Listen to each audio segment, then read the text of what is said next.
तीर्थ यात्रा करोगे, आदि आदि करोगे तो अगले जन्म में आपको मिलेगा।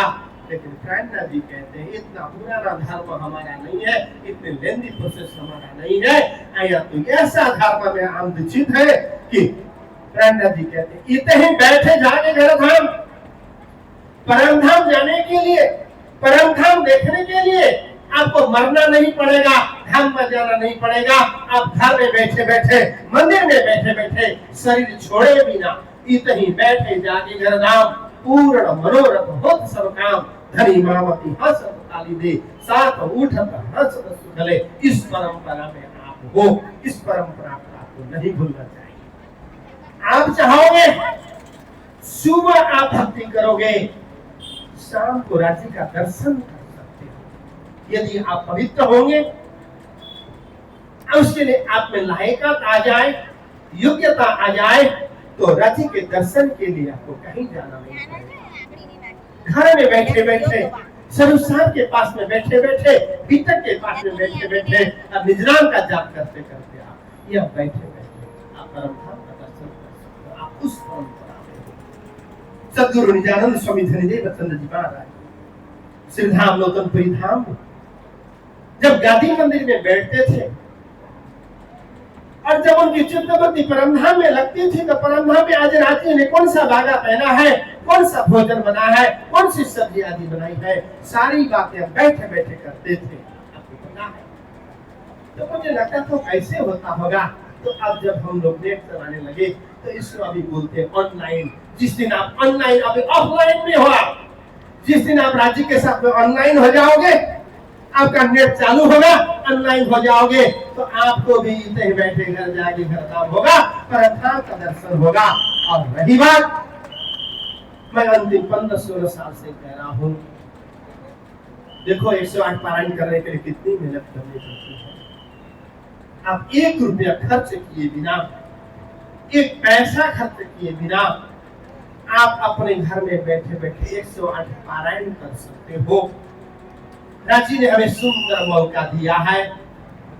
और बैठकर के दूसरे की बात करना, प्रवचन में पढ़ना, कर्णा जी ने कहा बैठे बात करे रस की सोई विश्व सोई दूसरे का, दोनों बात करे दोनों की आखिर की तो दूसरे का, दूसरे की निंदा स्तुति करके अपने सरस्वती को, अपने जीवन को बिगाड़ने से अच्छा आपके पास में समय है और उस समय का सदुपयोग करते हुए आप घर में पारायण पढ़ना शुरू करिए।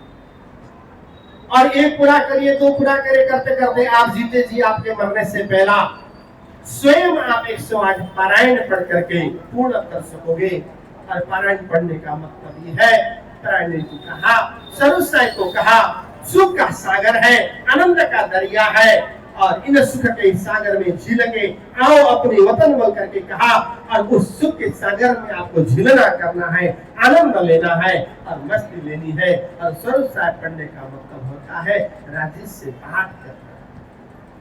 राज्य से बात करना कौन नहीं चाहता है? इसीलिए घर में सर्वसाय रखेगा और सर्वसाय रख करके आप जो पढ़ना प्रारंभ करते जाओगे, चौपाई भी याद होगी, न हो तो कोई बात नहीं, लेकिन आदत डाल। क्यों? अभी से आदत हो जाएगी तो अंतिम समय में राजी याद आएंगे। आपको पता होगा हमारे करनाल वाले महाराज जी, कृष्ण जी महाराज, जब आपको तो पता है हॉस्पिटल में थे और उस समय रात को एक समय में कृष्ण जी महाराज चर्चनी के प्रवचन करते थे। जवान अवस्था में थे, होश में नहीं थे। जब रात्रि होती थी तो पूरा चर्चनी सिखाते थे, पेड़ में पड़े पड़े। उनकी चित्तवृत्ति ऐसे ब्रह्मा में घूमती थी। क्यों? पूरी जिंदगी वही काम किया। आपने जीवन भर जो काम किया वही आगे आएगा। आपने सुना होगा कोई बनिया था, जिंदगी भर सोना चांदी का बिजनेस करता रहा और उस समय सोना बहुत सस्ता था और अंतिम समय आ गया और बुखार हो गया। बुखार आने के बाद डॉक्टर ने पूछा और डॉक्टर ने कहा 102 है, बुखार 102 हो गया, अभी तुम्हारी जिंदगी में ऐसा नहीं है, बहुत बुखार, ऐसा कहा। तो उस समय मूर्छित अवस्था में उस बनिया ने कहा, अरे दे दो 80 में लिया था, 102 मिल रहा है, क्या देख रहा हो, दे दो बोल करके चिल्लाया। क्यों चिल्लाया? पूरी जिंदगी सोना चांदी का काम करता रहा और उसको लगा कि 80 रुपया तोला लिया था और 102 मिल रहा है तो दे दो बोलने लगा। तो उस कन्या की खाती आप और मेरी दशा न हो जाए और जिंदगी भर याद जी को याद नहीं किया हो और मरने समय में आप जो याद करने जाओगे। तो प्रेमनाथ जी ने कहा 100 बरस में जटा बन जानी, 100 बरस का जटा रखा हो और अंतिम समय में कंगी लेकर के छोड़ने जाओगे तो जटे टूटने वाले नहीं है, बाल ऊपर जाएंगे।